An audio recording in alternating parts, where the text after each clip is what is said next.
Hello everyone, welcome to the channel. So it's me Aakriti Singh और आज की वीडियो में मैं आपके साथ डिस्कस करने वाली हूँ स्प्रे राउंड के regarding A to Z information.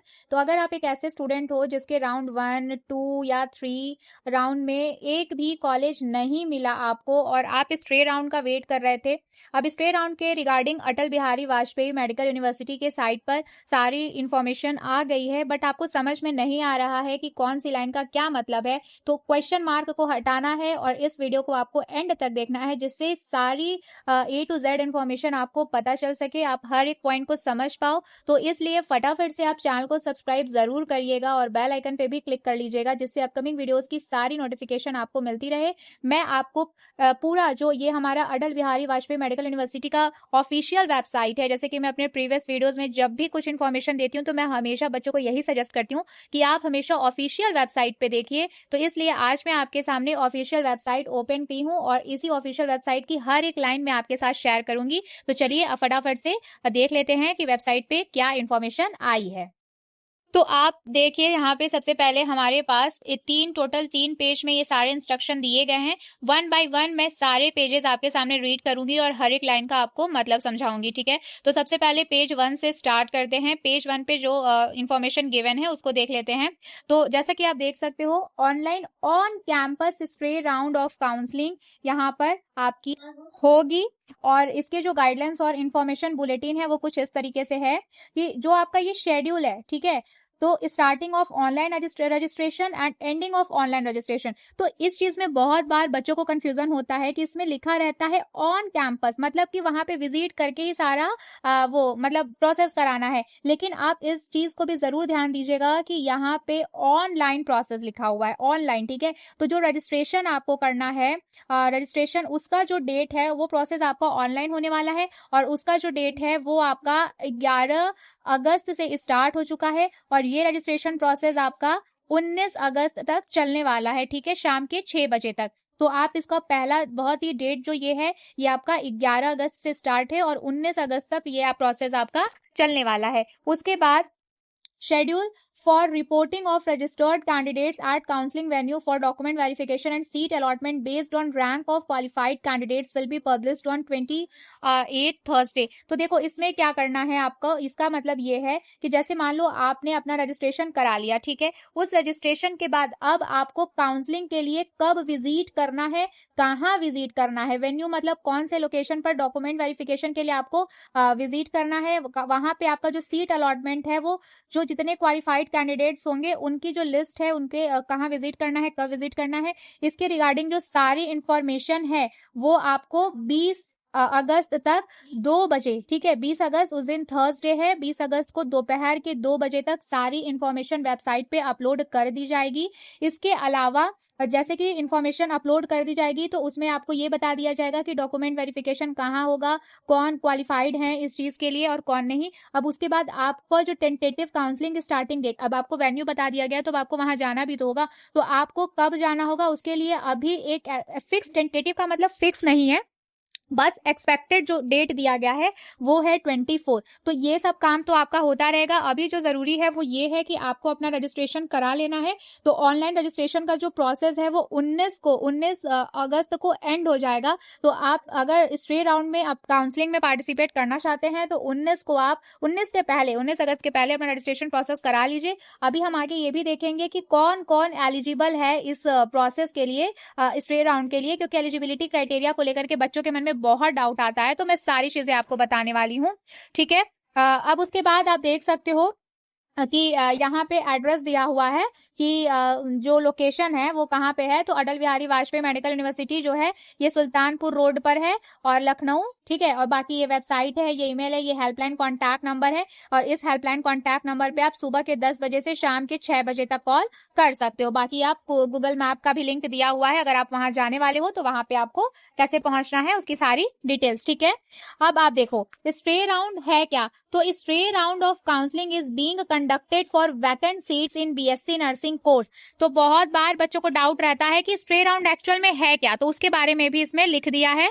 तो जो आपका स्ट्रे राउंड है वो एक काउंसलिंग ही है एक तरीके का। इस काउंसलिंग का जो मेन पर्पस होता है वो ये होता है कि जितने भी बीएससी नर्सिंग कॉलेज हैं, मतलब कि जितने कॉलेजेस हैं जहां पर बीएससी नर्सिंग कोर्स अवेलेबल है, अगर 1, 2 और 3 राउंड की काउंसलिंग के बाद भी वहां पे सीट अगर वैकेंट बची हुई है तो उस सीट को भरने के लिए ये स्ट्रे राउंड की काउंसलिंग कराई जाती है। ठीक है, और इसके बाद लिखा है कि to participate in this round of counselling the candidates have to register online as per schedule and then report in person at the counseling campus for seat allotment at specified time on the specified date। इसका मतलब ये है कि अगर आपको इस counselling में participate करना है तो इसके लिए उन कैंडिडेट्स को जिनको पार्टिसिपेट करना है उनको अपना ऑनलाइन रजिस्ट्रेशन करा लेना है। जैसे कि आपको 11 अगस्त से लेकर के 19 अगस्त तक का डेट दिया हुआ है, तो आपको इसके पहले अपना ऑनलाइन रजिस्ट्रेशन करा लेना है। उसके बाद जब आपको कैंपस में बुलाया जाएगा अटल बिहारी वाजपेयी के कैंपस पे, तब आपको वहां पे काउंसलिंग के लिए जाना पड़ेगा, बट उसके पहले आपको अपना रजिस्ट्रेशन करा लेना है।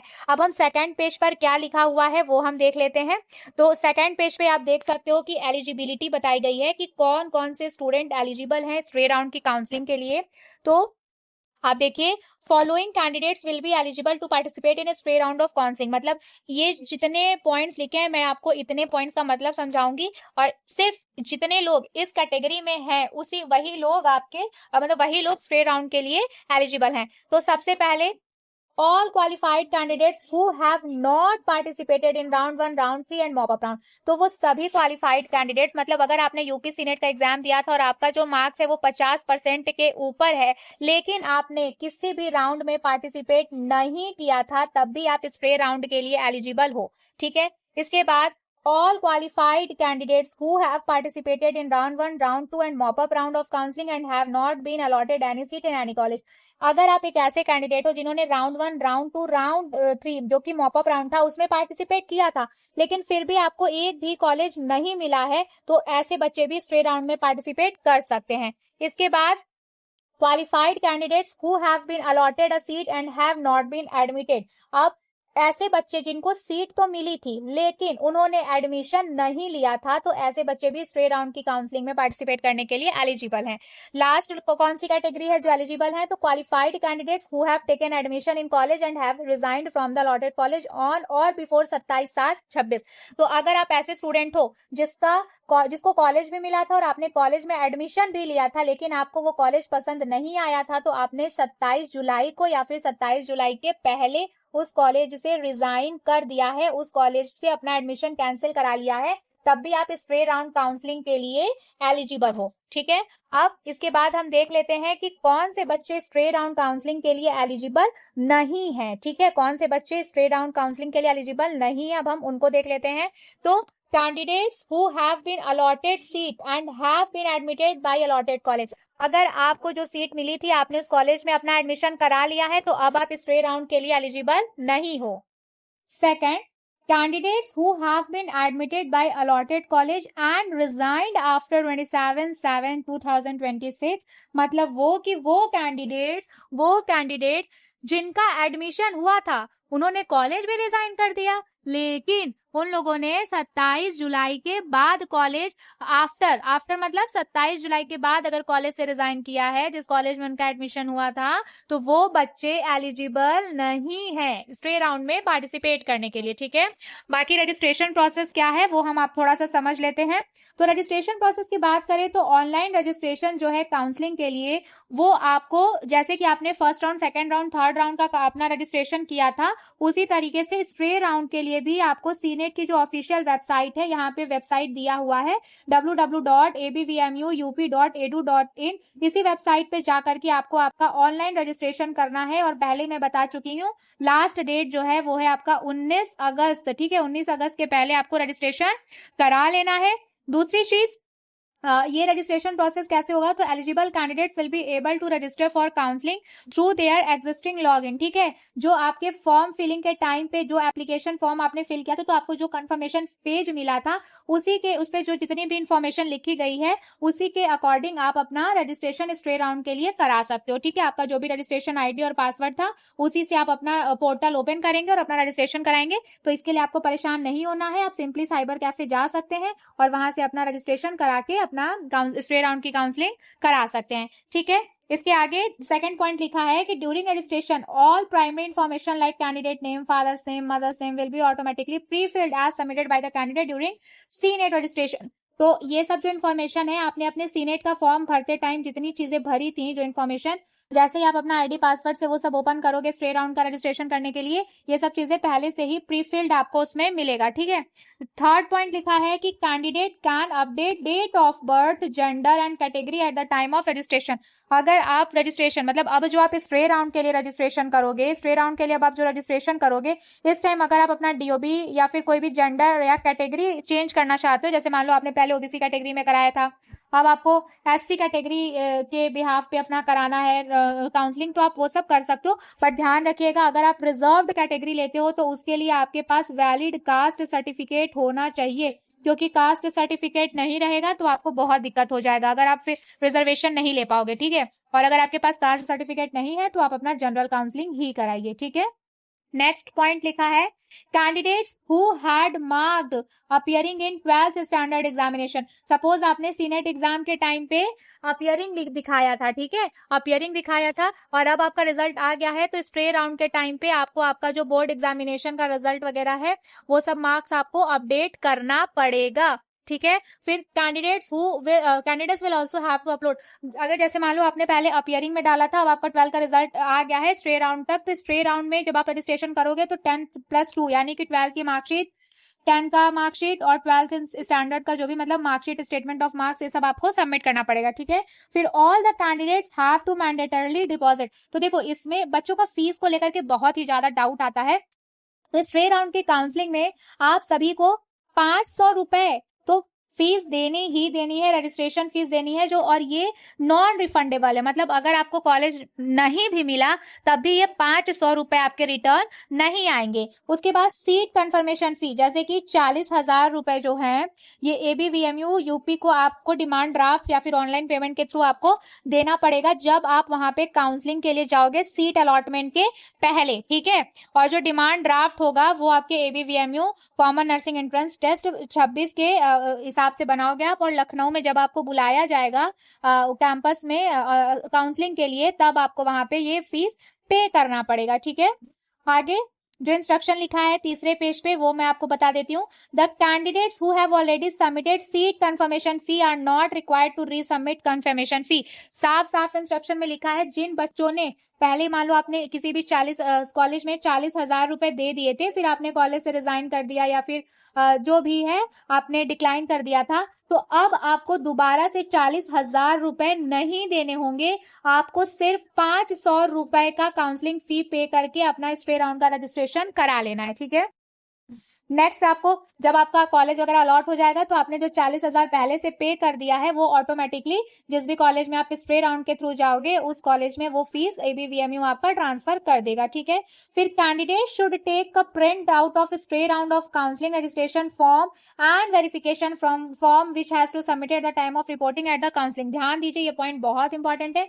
आप स्ट्रे राउंड का जब काउंसलिंग रजिस्ट्रेशन कराओगे तो वो फॉर्म जिसको आप कंफर्मेशन फॉर्म बोलते हो वो चीजें आपको अपने पास ले लेनी है, और वो आपको जब आप काउंसलिंग वेन्यू पे 20 तारीख को जब आपको बताया जाएगा कि किसको किसको काउंसलिंग वेन्यू पे आना है, अगर आपको 20 अगस्त को काउंसलिंग वेन्यू पे आने के लिए बताया जाता है, अगर आपको एलिजिबल बताया जाता है तो आप अपना स्ट्रे राउंड का रजिस्ट्रेशन फॉर्म उस टाइम पे लेके जाएंगे। उसके बाद seat allotment to candidates will be done strictly in order of merit of the counselling venue.